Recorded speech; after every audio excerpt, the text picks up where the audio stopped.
আল্লাহ শিখিয়েছেন আলহামদুলিল্লাহ। দুনিয়াটা হচ্ছে একটা অনিশ্চিত জায়গা। এক নম্বর কথা হচ্ছে দুনিয়াটা কি অনিশ্চিত জায়গা। এখানে কোনো কিছু নিশ্চিত না এবং কোনো কিছু স্থায়ীও না। এখানকার সুখও স্থায়ী না, এখানকার দুঃখও স্থায়ী না। এখানে আপনি সুখে আছেন, এই সুখ চিরদিন থাকবে না, মাথায় নিয়ে নেবেন। এখন খুব সুখে আছে আলহামদুলিল্লাহ, কিন্তু এই সুখ কিন্তু চিরস্থায়ী হবে না, মাথায় নিতে হবে। এখন খুব কষ্টে আছেন, এই কষ্টও চিরস্থায়ী হবে না, সুখ আসবে এরপরে। এখন সুস্থ আছেন, এই সুস্থতা চিরস্থায়ী হবে না, অসুস্থ হবেন। আবার অসুস্থ আছেন, এই অসুস্থতা চিরস্থায়ী হবে না, আবার আপনি সুস্থ হবেন ইনশাআল্লাহ। মানে দুনিয়াতে কোনো কিছুই চিরস্থায়ী না। কারণ কি? কারণ দুনিয়াটাই তো চিরস্থায়ী না। মানে এই দুনিয়াটাই তো চিরস্থায়ী না, এই কারণে দুনিয়া কোনো কিছুই কি না, চিরস্থায়ী না, সব টেম্পোরারি। এটা হচ্ছে দুনিয়ার বাস্তবতা, হাকিকত। কোনটা স্থায়ী? ওয়াল আখিরাতু খায়রু ওয়া আবকা। আখিরাত হচ্ছে চিরস্থায়ী এবং উত্তম, এটা স্থায়ী। এখানে যে খারাপ আমল নিয়ে যাবে, অনন্তকাল ওই খারাপ আমলের ফল তাকে ভোগ করতে হবে।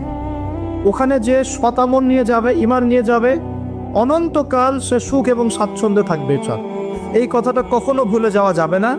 দুনিয়া একটা ক্ষণস্থায়ী জায়গা, টেম্পোরারি জায়গা, এখানকার কোনো কিছুই স্থায়ী না। এক। দুই, এই দুনিয়ার জীবনটা জেলখানা। এটা কি? এটা আমার কথা না, নবী সাল্লাল্লাহু আলাইহি ওয়াসাল্লাম বলেছেন, আদ-দুনিয়া সিজনুল লিল মুমিন। দুনিয়া হচ্ছে মুমিনদের জন্য কারাগার। কারাগার চেনেন? জেলখানা চেনেন? জেলখানার ভিতরে যখন আসামিদেরকে ঢোকানো হয়, জেলখানার ভিতরে যখন আসামিদেরকে ঢোকানো হয়, তখন কি তাদের ইচ্ছার কোনো স্বাধীনতা থাকে? সে কি চাইলেই বের হতে পারবে? ওখানে বসে যা ইচ্ছা তাই করতে পারবে? পারবে না। আল্লাহর নবী বলছে, এই দুনিয়ার জীবনটা তোমাদের সবার জন্য হচ্ছে জেলখানা। আমরা মানে মুমিনদের জন্য। আর যারা কাফের, আল কাফেরদের জন্য আর দুনিয়া সিজনুল লিল মুমিন ওয়াল জান্নাতু লিল কাফির। কাফেরদের জন্য দুনিয়া হচ্ছে জান্নাত। জান্নাত মানে যেখানে যা ইচ্ছা তাই করা যায়, তাই না? জান্নাতে আমরা যা ইচ্ছা তাই করতে পারবো ইনশাআল্লাহ। এখানে কোনো রকমের বাধা ধরা নিয়ম থাকবে না। সবাই আমরা আল্লাহর দিদার লাভ করবো ইনশাআল্লাহ, আল্লাহর নিয়ামত ভোগ করবো। আপনি যা চান তাই দিবেন, দেওয়া হবে ইনশাআল্লাহ। এই হলো জান্নাত। তো এই দুনিয়ার জীবনটা মুমিনদের জন্য কারাগার আর কাফেরদের জন্য জান্নাত।